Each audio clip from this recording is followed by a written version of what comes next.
Bonsoir à tous et c'est Maya. Là, je vais vous expliquer les formations du piège influenceur pour envoyer ces deux formations. Alors pour ça, c'est simple. Allez sur votre profil du chef dans Armée et puis dans les formations des troupes. Donc là, vous allez présélectionner votre première formation qui est celle classique, celle qu'on avait dit donc sergent. Donc là, on choisit sergent dedans, tac, Madi et cuistot. Voilà, une fois ceci effectué, une petite croix en haut tout en V.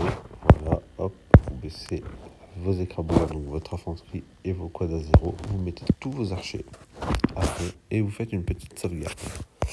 Alors pourquoi mettre sergent? C'est parce que lui, ses trois capacités sont faites pour envoyer le maximum de dommages.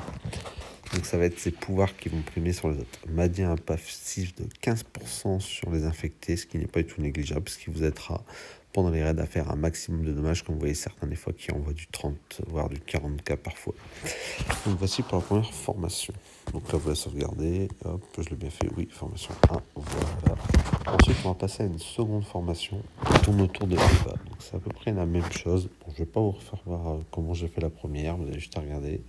On reproduit le même schéma, Eva capitaine, avec un level quand même supérieur à 60 pour qu'elle fasse des dommages, avec ses pouvoirs héroïques évolués.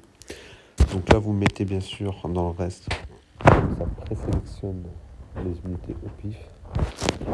Vous n'avez pas des chasseurs à l'infini. Donc regardez bien vos capacités d'armée, je vous ferai voir juste après en repartant en arrière en fait. C'est-à-dire que moi j'ai 160 000 archers. Donc en gros, dans la première formation, j'en ai mis 100 000. Et là, dans la deuxième, j'en ai mis environ 60 000. Donc ce qui vous reste à peu près à la louche. Et complété par des quads. Donc avec ceci, vous sauvegardez. Hop, voilà, donc c'est fait. Formation numéro 2, vous avez les deux. Donc on va faire voir aussi donc, dans l'armée. Donc là, vous voyez bien dans l'armée, ici, sur Tracker Nocturne, j'en ai 160 000. Donc c'est pour ça que j'ai fait une petite... j'ai pu faire une petite armée de archers pour la seconde formation. Donc faites bien attention à ça quand vous ferez les formations, d'accord? Regardez bien si vous avez la capacité pour en faire deux ou rajouter le reste de vos archers. Sinon, vous faites juste une capacité full archer et l'autre full quad. Ça ne changera rien, les dommages seront là, ça ira très bien. Donc voici pour ça. Donc ensuite, quand vous appuyez sur un affecté aléatoire ou un raid ou quoi que ce soit, vous avez forcément des choses par défaut. Votre raid vous envoie votre capacité maximale, genre moi c'est 102 000 unités, donc il va engager 102 000.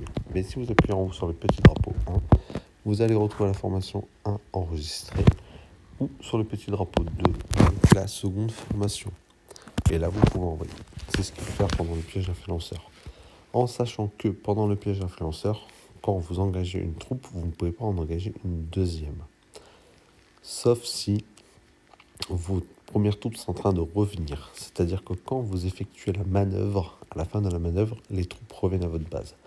Selon la distance des joueurs, certains se trouvent plus ou moins loin, soit d'un lanceur, soit du piège en lui-même, ce qui peut monter des fois jusqu'à 30 secondes de retour.